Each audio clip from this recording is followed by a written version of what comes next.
Halo Sobat Mahasiswa, selamat datang dan selamat bergabung dalam kegiatan tutorial mata kuliah Akuntansi Manajemen Minggu ketiga. Capaian pembelajaran, setelah mempelajari materi ini, mahasiswa diharapkan mampu menjelaskan sistem perhitungan kos produksi berdasarkan aktivitas, atau yang disebut Activity Based Cost System. Penjelasan mengapa overhead pabrik sebagai sumber masalah, menghitung biaya produksi dengan menggunakan sistem ABC, menjelaskan kondisi-kondisi di mana ABC tepat diterapkan, pengertian distorsi harga dan distorsi realitas, dan konsep pemicu kos. Penjelasan prosedur 2 tahap dalam sistem kos konvensional dan dalam sistem ABC, serta turban dan menjelaskan berbagai jenis aktivitas. Sumber belajar utama Anda adalah bahan ajar khususnya modul 3 dan bahan-bahan lain yang relevan dengan materi minggu ini. Silakan melihat panduannya dan dibaca pada RAT.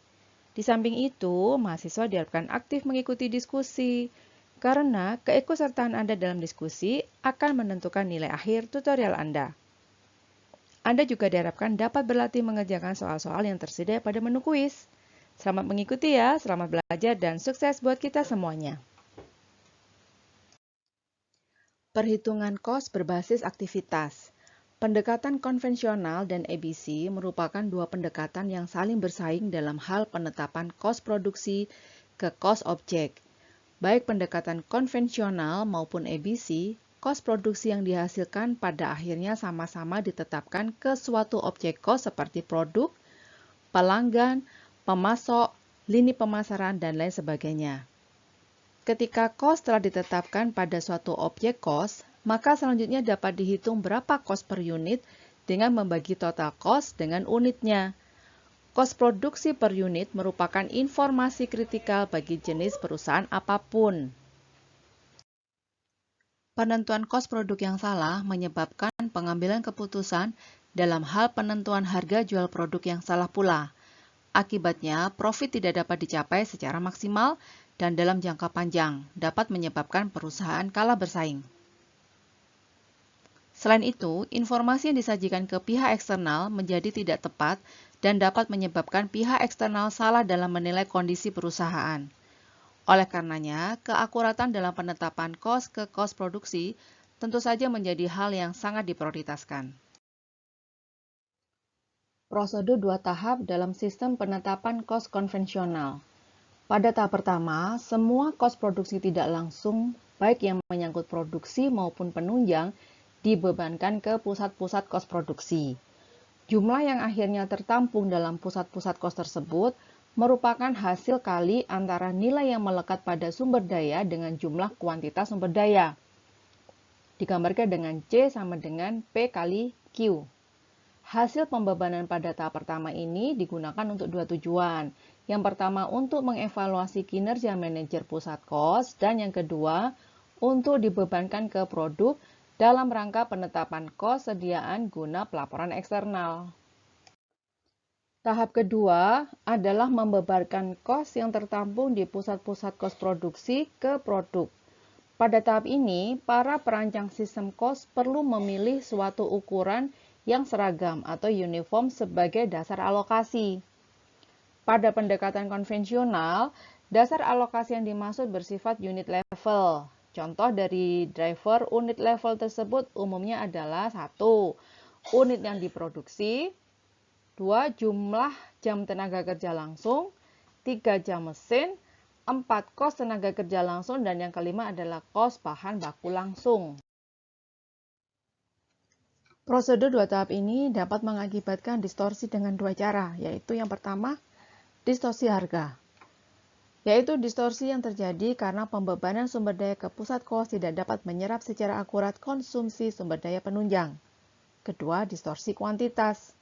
Distorsi ini terjadi sebagai akibat pembebanan kos ke produk pada tahap kedua menggunakan dasar alokasi yang tidak sepenuhnya proporsional dengan kuantitas aktual sumber daya yang konsumtif.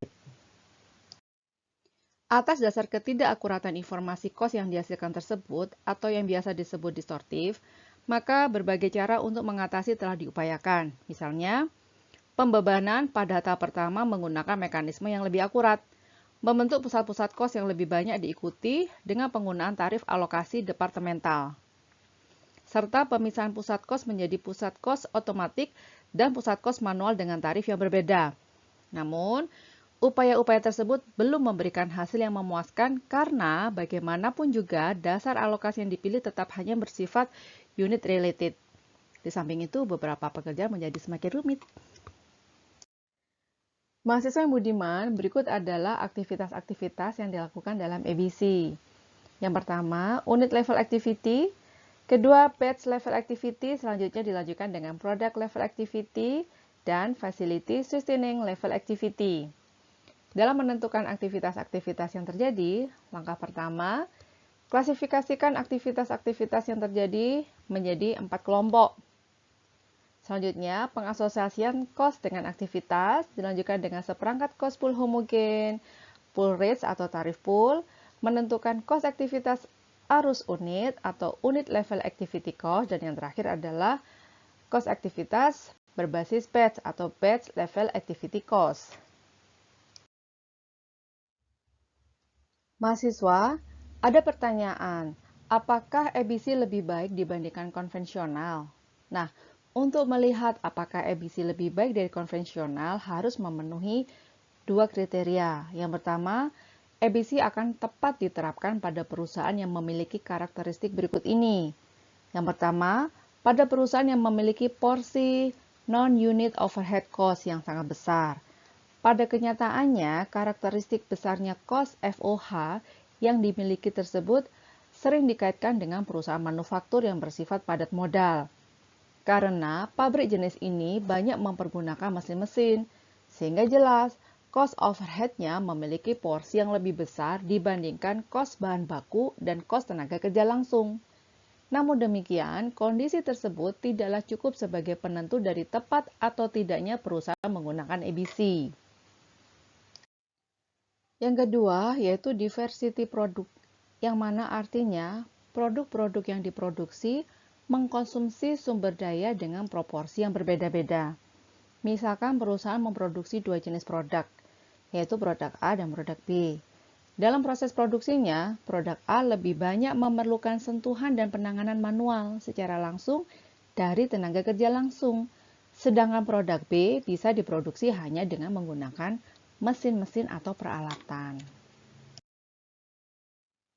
Selanjutnya, kita akan cermati tentang akuntansi manajemen berbasis aktivitas.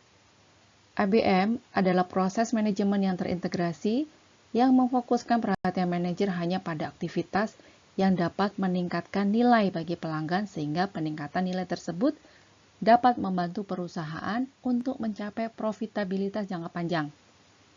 ABM merupakan sistem yang lebih komprehensif dibandingkan ABC yang telah kita bahas di kegiatan belajar sebelumnya.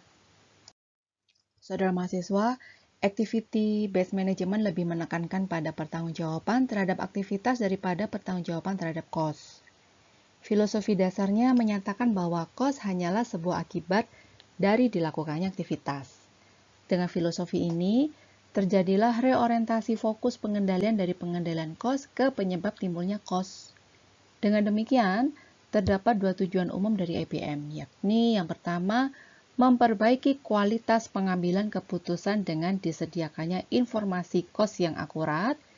Yang kedua adalah mereduksi cost dengan mendorong dan mendukung perbaikan berkelanjutan lewat pengendalian penyebab timbulnya cost. Slide terakhir, cara melaksanakan aktivitas secara lebih efisien dan menghilangkan aktivitas yang tidak memberikan nilai tambah harus melalui 3 tahapan pada dimensi proses, yaitu menganalisa pemicu atau driver, 2 yaitu melalui cost aktivitas, yang ketiga melalui pemicu cost atau cost driver. Aktivitas dalam suatu perusahaan itu sangat banyak, dimulai dari riset dan pengembangan, membuat desain, memproduksi, memasarkan, mengirim ke pelanggan, dan sampai pada layanan penjual. Dari keseluruhan aktivitas yang ada, dapat kita klasifikasikan menjadi 3. Yang pertama, yaitu aktivitas penambah nilai real atau Real Value Added Activity yang bisa disingkat menjadi RVAA. Ini merupakan aktivitas yang benar-benar dibutuhkan dilihat dari sudut kepentingan konsumen. Jadi ini menambah nilai bagi konsumen. Yang kedua adalah aktivitas penambah nilai bisnis yang disebut sebagai Business Value Added Activity atau disingkat BVAA. Adalah aktivitas yang sebenarnya tidak menambah nilai bagi konsumen, tetapi sangat penting dan dibutuhkan oleh organisasi.